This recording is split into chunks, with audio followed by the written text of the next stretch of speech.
Hello बच्चों, चलिए आज का हमारा प्रश्न है। यहाँ से हमें 3 गुणा 3 का एक सारणिक दिया गया है जिसकी प्रथम पंक्ति 1 1 1, द्वितीय पंक्ति ए बी सी, तृतीय पंक्ति ए cube B cube C cube है। तो हमें यहाँ से सारणिक का मान ज्ञात करना है। तो यहाँ से इस प्रश्न को करने हेतु हमारे पास यहाँ से हमारी मुख्य अवधारणा रहेगी। यहाँ से सारणी को सरल करेंगे हम पहले प्रारंभिक संक्रियाएं लगा के। प्रारंभिक संक्रियाएं जब हम लगा के इसे सरल करेंगे उसके बाद हम इसका मान निकालेंगे। तो यहाँ से सबसे पहले तो हम द्वितीय स्तंभ को परिवर्तित करते हैं, द्वितीय स्तंभ माइनस प्रथम स्तंभ से। ठीक इसी प्रकार तृतीय स्तंभ को हम यहाँ से परिवर्तित करते हैं, तृतीय स्तंभ माइनस प्रथम स्तंभ से। तो यहाँ से हमारे पास इसका मान क्या आ जाएगा। यहाँ से प्रथम स्तंभ हमने ऐसा का ऐसा ही रहने दिया है, तो यह है 1 ए क्यूब। द्वितीय स्तंभ 1 माइनस 1 का मान 0 आ गया यहाँ से, द्वितीय माइनस प्रथम और b माइनस में a आ जाएगा हमारे पास यहाँ से, साथ ही हमारे पास b क्यूब माइनस में a क्यूब आ गया। ठीक इसी प्रकार यहाँ से तृतीय स्तंभ माइनस प्रथम स्तंभ करना है, तो 1 माइनस 1 0 आ गया, c माइनस में a आ गया, साथ ही c क्यूब माइनस में a क्यूब आ गया। तो यदि अब हम यहाँ से देखें a cube minus b cube का हम यहाँ से मान यदि लिखें, a क्यूब माइनस में b क्यूब बराबर हमारे पास लिखा जा सकता है a माइनस b आता है, साथ ही आता है हमारे पास a स्क्वायर प्लस में ए बी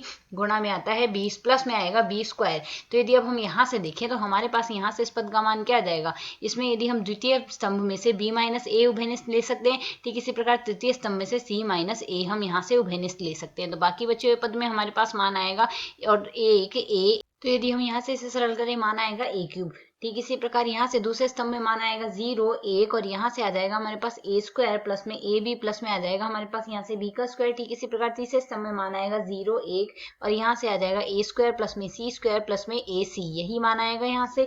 अब यदि इसमें हम सरल करें तो यहाँ से इसे सरल करने के लिए हम यहाँ से तीसरे स्तंभ को लिख देते हैं, तीसरा स्तंभ माइनस में दूसरा स्तंभ। तो इसे यदि हम यहाँ से सरल करें तो मान आ जाएगा b माइनस में a, साथ में आ जाएगा हमारे पास c माइनस में a, और आगे यदि हम यहाँ से इसे सरल करें तो a क्यूब आ गया। इसी प्रकार यहाँ से मान आ जाएगा 0 1 और इसमें हमारे पास मान क्या आएगा। तीसरे स्तंभ को हमने लिखा है तीसरा स्तंभ माइनस में दूसरा स्तंभ, तो तीसरा स्तंभ माइनस में दूसरा स्तंभ अर्थात 0 आ गया। यहाँ से मान आ जाएगा 0 और इसी में हमारे पास यहाँ से यह तो जैसा है वैसा ही लिखना है 0 ए बी और प्लस में b स्क्वायर, और यहाँ से तीसरे स्तंभ में मान आएगा a स्क्वायर से a स्क्वायर कट जाएगा और यहाँ से हमारे पास मान आ जाएगा तीसरा स्तंभ माइनस दूसरा स्तंभ कर रहे हैं तो c स्क्वायर माइनस में b स्क्वायर आ रहा है और प्लस में ए सी माइनस में आ रहा है ए बी, यह मान आ रहा है। और इसे यदि हम यहाँ पर आगे सरल करते हैं तो हमारे पास मान क्या आ जाएगा। अब हम तीसरे स्तंभ के सापेक्ष प्रसार कर लेते हैं, जो तीसरे स्तंभ के सापेक्ष प्रसार करेंगे तो यहाँ से यह c माइनस इसी पद में आएगा, तो यहाँ से c माइनस भी इन दोनों पदों में से हम सरल कर लेंगे। तो पहले हम इसे सरल करके यहाँ से लिख देते हैं, मान हमारे पास यहाँ से इसका क्या आ जाएगा। तो यदि हम यहाँ से इसे आगे सरल करें मान आएगा b माइनस ए गुणा में आ जाएगा हमारे पास यहाँ से c माइनस में a,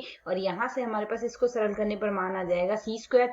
यह आ रहा है हमारे पास यहाँ से c स्क्वायर माइनस में b स्क्वायर ही तो आ रहा है, तो c स्क्वायर माइनस में b स्क्वायर आ रहा है। अगले पद में हम यहाँ से यदि c स्क्वायर माइनस में a स्क्वायर आ रहा है, यहाँ से यही तो हमारे पास इसमें आ रहा है c स्क्वायर माइनस में b स्क्वायर आ रहा है, माफ कीजिएगा, तो c स्क्वायर माइनस में b स्क्वायर आ रहा है। और अगले पद में यदि हम यहाँ से देखें तो इसमें हम यहाँ से क्या कर सकते हैं, इसमें से हम a उभयनिष्ठ ले सकते हैं। a यदि अब हम यहाँ से उभयनिष्ठ ले लें शेष बचेगा c माइनस में b। अब यहाँ से यदि हम सरल करें तो b माइनस में a आ गया, साथ ही आ जाएगा c माइनस में a, और यहाँ से यदि c माइनस में b हम उभयनिष्ठ ले लें तो शेष हमारे पास क्या बचेगा, c प्लस में b आ गया और प्लस में आ जाएगा हमारे पास यहाँ से a, यह आ जाएगा हमारे पास सारणिक का मान। तो यदि अब हम इसे सरल करें, यहाँ से हम इसे और आगे सरल कर सकते हैं। यदि अब हम यहाँ से a plus b plus c, तो यह पहले लिख देते हैं, और अगले पद में यहाँ से यदि a माइनस बी लिखते हैं तो माइनस हमने उभयनिष्ठ लिया है, वह माइनस हम अगले पद में गुणा कर देते हैं तो b माइनस सी हो जाएगा और यह आ जाएगा c माइनस ए। तो यदि अब हम यहाँ से विकल्पों से तुलना करें तो हमारा कौन सा विकल्प यहाँ से सही आएगा, विकल्प सी हमारा यहाँ से सही है। आशा है समझ आया, धन्यवाद।